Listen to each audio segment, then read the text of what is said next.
So moving forward on the Moto 80 frame, I'm going to be modifying to the geometry of the flat track race mini bikes that I built,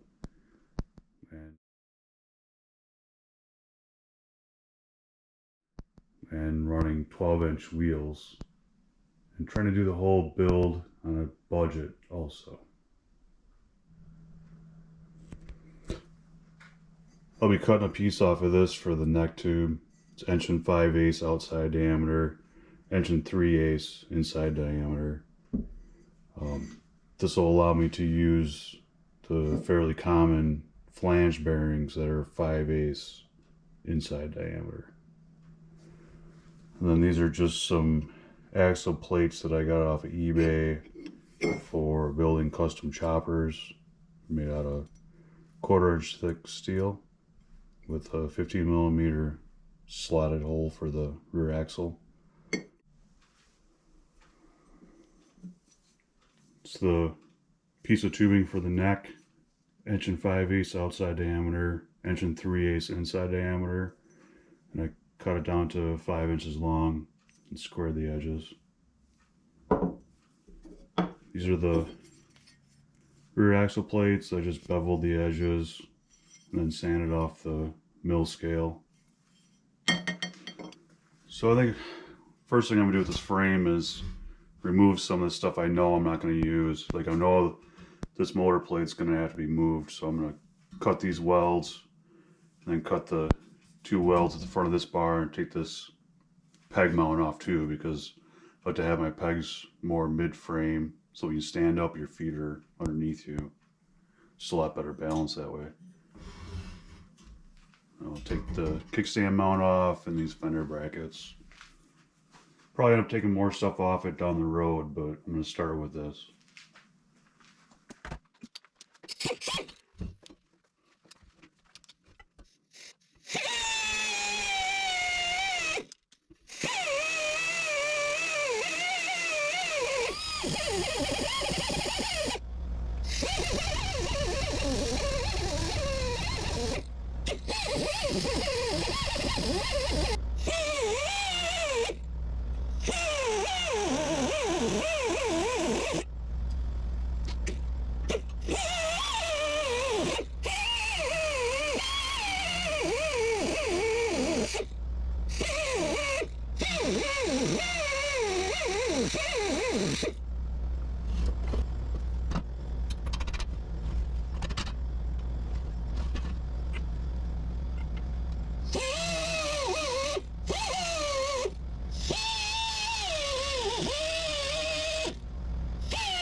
Alright, so I have that motor mount and foot peg bracket all cut out of there and ground out smooth.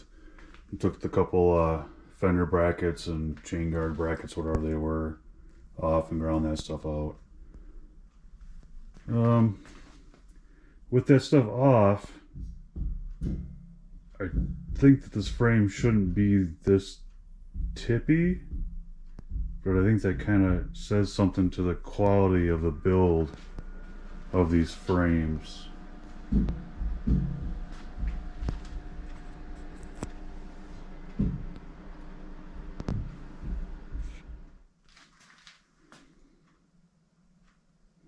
So I drew a line as straight as possible.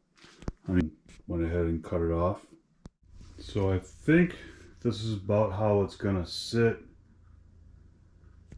I hoped to get the seat more level, because I don't really like the way it kicks up. I'd rather have that a little flatter, but I think I may address that later, because I don't really want to change the pitch of the frame anymore.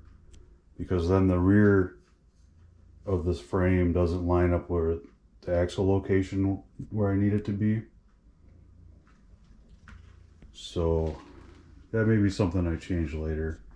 But I think at this point I might actually put a couple tack welds on the frame to the new neck tube, and that'll give me a solid place to start from.